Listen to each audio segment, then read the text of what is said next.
Hello there, friends. Welcome back to another episode of Generation Tech. My name is Alan. The Clone Wars was perhaps one of the most elaborate schemes to ever be devised by a political entity in Star Wars history. This is a conflict that had been in the makings for centuries, and it all unraveled relatively naturally.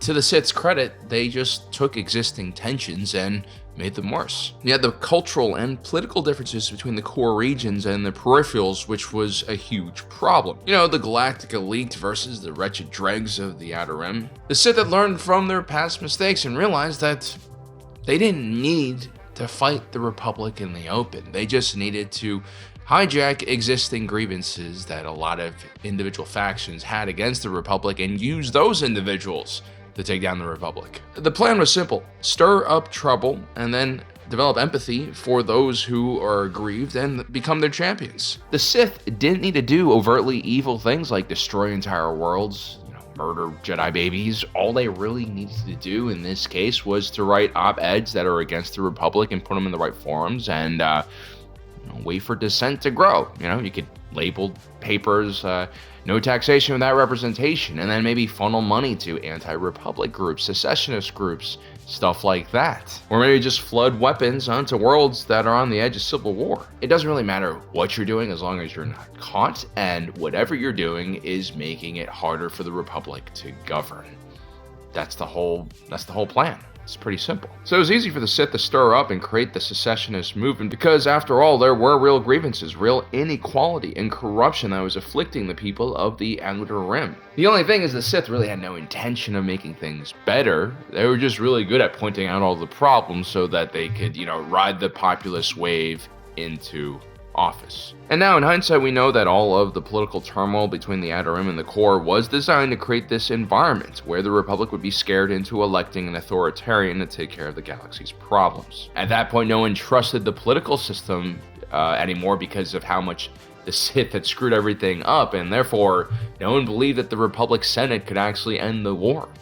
And so they voted in a dictator. And it's very clear now that the rule of two Sith are nothing but efficient when it comes to their plan to take over. And I've come to the realization that the Clone Wars wasn't just a conflict designed to allow the Sith to grab political power. There was another factor. See, Palpatine all along had this plan of building a massive federal military for his new empire. The problem is, in 32 BBY, when Palpatine takes over the Chancellorship, the galaxy is relatively demilitarized. The Ruusan Reformation basically prevented the federal government from building a federal military. This means that the majority of the security forces in the galaxy are maintained and operated at the local level. And so the types of ships that were primarily built by the galaxy's shipyards were short-range starfighters, mainly interceptors without hyperdrives, along with armed freighters and corvettes. Small, nimble warships designed for anti-piracy operations, not the grand and massive battleships that Palpatine envisioned. What Palpatine wanted for the galaxy was a manufacturing awakening, where a lot of the structure and organization of these industries, specifically the military-industrial complex, is upgraded and expanded significantly. Entire new industries needed to be created: new resource mining operations, new resource processing operations, new R&D. And for thousands of years, all of the galaxy's engineers and designers have been pushed towards civilian and commercial work. Now, they needed to be pushed towards military development. To create these kinds of industrial reforms is almost as difficult as creating the kind of political reform that Palpatine needed. One could argue that you actually do need political reform before you get that economic reform in the first place. Because the sheer amount of capital investment that needed to be done to upgrade all of these factories, build out all of these supply chains, and open new resource mining and processing operations would require huge amounts of executive or legislative power. We're talking about a significant portion of the galaxy's GDP being devoted to new military contracts. And these have to be contracts that are large enough to encourage the private sector to really invest money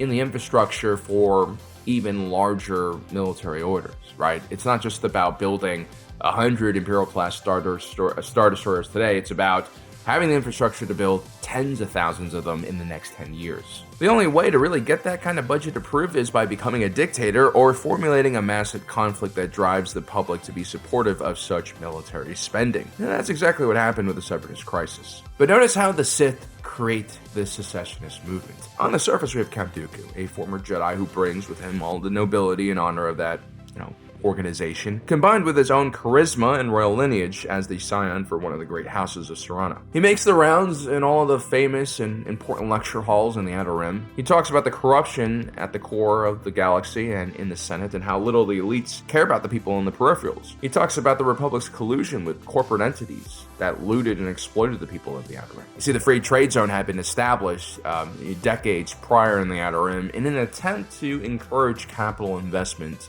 to the region. But the Republic's lack of funding and enforcement of basic rules and regulations in the area led to mega conglomerates essentially establishing their own private fiefdoms in the Outer Rim, where they use price controlling, debt trapping, and all other kinds of terrible methods to basically entrap workers and create indentured servants for their factories. Dooku was an excellent talker. He was charismatic and relatable, but secretly, he was also meeting with the very corporate powers that were exploiting his people. As a matter of fact, once the Separatist movement is established, once the Confederacy of Independent Systems is set up, there's a secret ruling council, an executive council that actually overrides the Separatist parliament.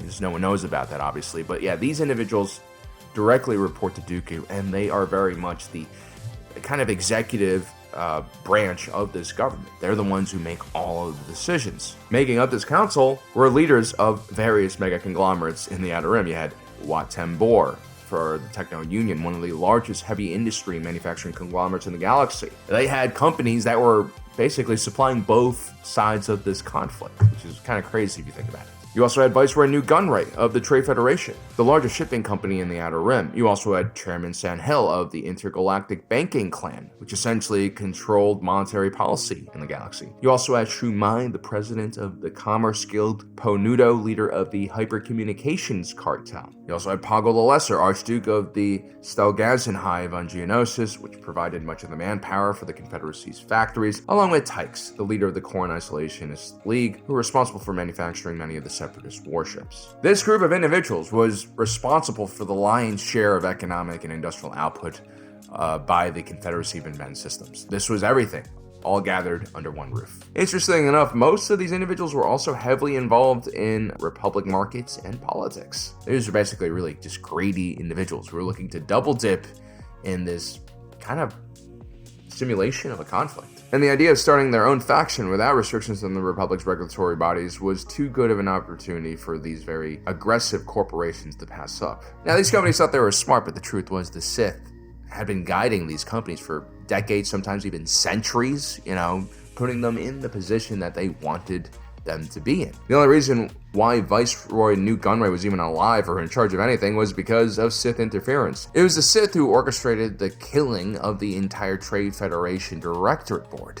Well, everyone except for Newt Gunray, that is. This would open a path for the Neimoidian faction within the organization to take over. The Trade Federation actually used to be a lot more diverse. Like, there were humans on the board, there were a few humans from Kuat as well, but once the Sith came in, they basically had the Neimoidians carry out a hostile takeover from within the company once that board was killed. During Newt Gunray's reign as leader of the Trade Federation, the company would adopt far more aggressive business practices thanks to the advice of the Sith. The Intergalactic Banking Clan was in a similar situation, and its chair, Sandhill, was appointed basically by Higo Damas, aka Darth Plagueis. Then you have Wat Tambor. He would become the representative of the Techno Union in the Galactic Senate thanks to the lobbying of Damask Holdings, another secretive Sith financial front. And so yeah, basically the Sith had watched carefully and selected a handful of smaller companies with very aggressive leadership or factions within the organization that were very aggressive and greedy and were willing to do anything to succeed. And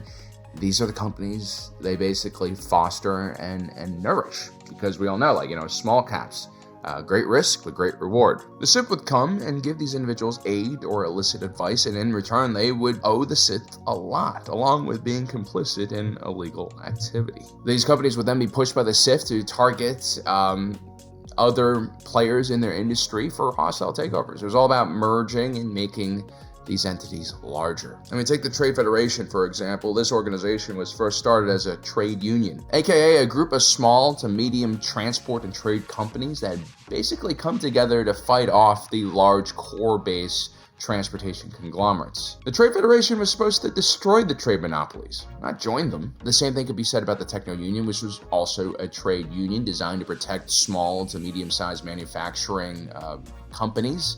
But again, Wat Tambor would end up acquiring a lot of companies and turn the Techno-Union into one of the largest companies in the galaxy. Soon, the Techno-Union and the Trade Federation would both become monopolies in their own right. The IGBC would also grow to an immense size where they would control all monetary policy in the galaxy. The Sith, as usual, were ahead of the game here, using their proxies, using the greed of various actors in the Senate and in the corporate world. They allowed their chosen companies to form massive monopolies, acquire as many companies as possible so that one day down the road, when the Sith were ready to take over, they could harvest, aka nationalize, these massive bloated companies that they've made and take over everything without too much of a struggle. And so when Emperor Palpatine proclaims the beginning of his new order, he already has control over the IGBC, which means he can take all of those banking assets and create an Imperial Federal Reserve and start declaring monetary policy himself. He would also seize the assets of the Trade Federation, the Techno-Union, the Commerce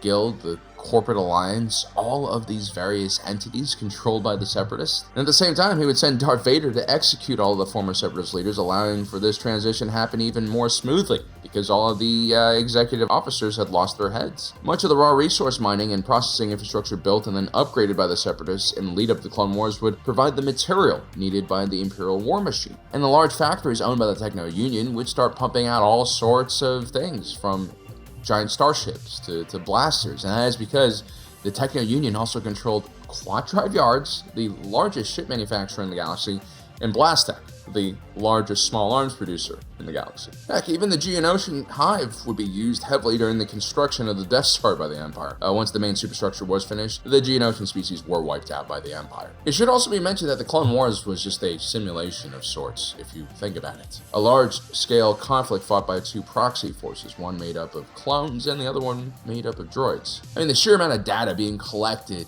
on the battlefield would have been unprecedented, and that was thanks to not only the droids, but also the clones. Like, the clones were known for collecting data. Remember that whole arc in the 7th season where Commander Cody is taking a look at clone tactics in real time? This gives the Republic and the Empire that follows it all of the information they really need to develop the perfect military. And the Republic military was basically a precursor to the Stormtrooper Corps and the Imperial Navy. And so everything from the armor, weapons, vehicles, ships, and tactics being used by the Empire were tested during the Clone Wars. And if you take a close look at Emperor Palpatine's war machine, it does resemble a war machine designed to fight the last conflict. I mean, those battleships might be useless against insurgents, but against a gigantic Separatist field army, well, an orbital bombardment would do a lot of damage. Anyway, guys, that is my theory for today's video. I think one of the biggest struggles that Palpatine faced was creating a militarized galaxy and all that infrastructure to create the Death Star, the Star Destroyers, the Stormtrooper Corps. None of that really existed without the Clone Wars. And so that's another reason why the Sith started this crazy conflict. I hope you guys enjoyed today's video. Don't forget to subscribe, hit that notification button down below so you don't miss out on the rest of our awesome content. As usual, my name is Alan, reminding you that my allegiance is to the Republic, to democracy. I'll see you next time.